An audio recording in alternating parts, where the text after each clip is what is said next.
महाराज जी, राधे राधे। राधे राधे। महाराज जी, आपके चरणों में प्रणाम। महाराज जी, 9 महीने माँ बच्चे को अपनी कोख में रखती है और पैदा करती है। वो बच्चा दुनिया में आकर सांस ना ले, क्या वो इस दुनिया के लिए नहीं था? महाराज जी, थोड़ा सा इस बात को। जब तक जितनी जहां हमारी श्वासें नियत करके भेजा गया है तब तक वहां उतनी ही श्वासें हम केवल ले पाएंगे जिस शरीर में भेजा गया है। जैसे मां के गर्भ में सिर्फ 4 महीने तुम्हें टिकना है, इसके बाद तुम्हारी आयु समाप्त, तुम नई योनि में जाओगे। उतना ही हो, 4 महीने के बाद तुम्हें जाना पड़ेगा। मां के गर्भ से प्रकट हुए 5 घंटे केवल रहना है, 5 घंटे बाद जाना है।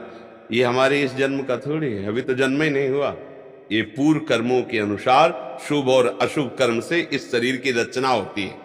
अब उस रचना में मनुष्य योनि का केवल इतना ही सौभाग्य दिया गया कि तुम मां के गर्भ में 9 महीना तो बहुत होता है, तुम 1 महीने केवल बुदबुदा और बेर रूप होगे, नष्ट हो जाओगे। या तुम 4 महीने लोथर मांस नष्ट हो जाओ, या तुम पैदा होगे आंख खुलते ही तुम मर जाओगे।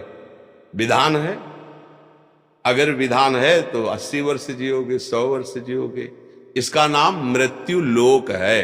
गर्भ से लेकर के और पूरा शरीर होने तक कभी भी जितना विधान है श्वासों का, तो ये तो अहोभाग्य मनाओ कि माता पिता के द्वारा ऐसा विधान बन करके हम भूतल पर अभी जीवित हैं। हमारी श्वासें हैं अभी पता नहीं कितने सेकंड के हैं, तो हम राम कृष्ण हरि उच्चारण कर ले, भगवान नाम जप कर ले तो मंगल हो जाएगा। जैसे लोग सोचते हैं कि बालक गर्भ में है, उसको अमुक रोग हो गया, उसने क्या पाप किया है?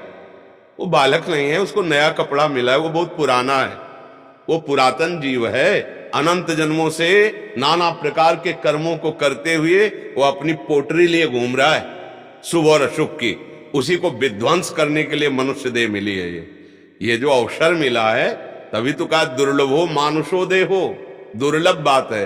कितना बढ़िया संयोग बना था मां के गर्भ में, मनुष्य शरीर का हमारा निर्माण हो रहा था। हमारे कर्म इतने नीच थे कि हम मां के गर्भ से बाहर ही नहीं निकल पाए। खत्म, चल अब दूसरी मां को स्वीकार कर, कौन सी जीव योनि में भेजेंगे।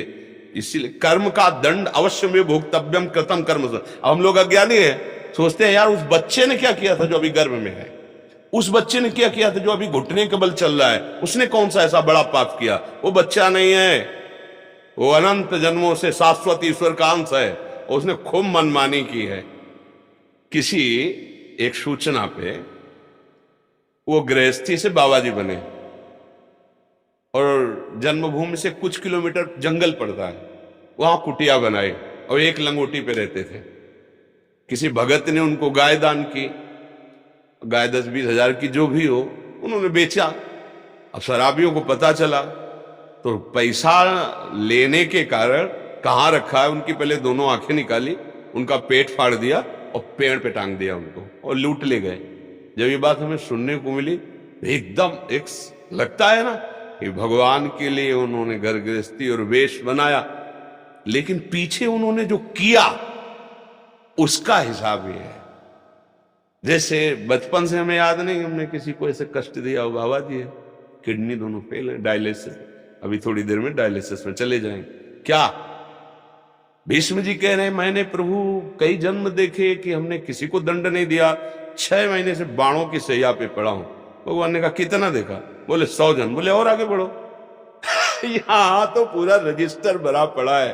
तो ये जन्म जन्मांतरों का जो शुभ और अशुभ कर्म है, उससे कुछ निकाल करके इस देह की रचना होती है। शुभ अशुभ माने पाप और पुण्य दोनों मिलाकर।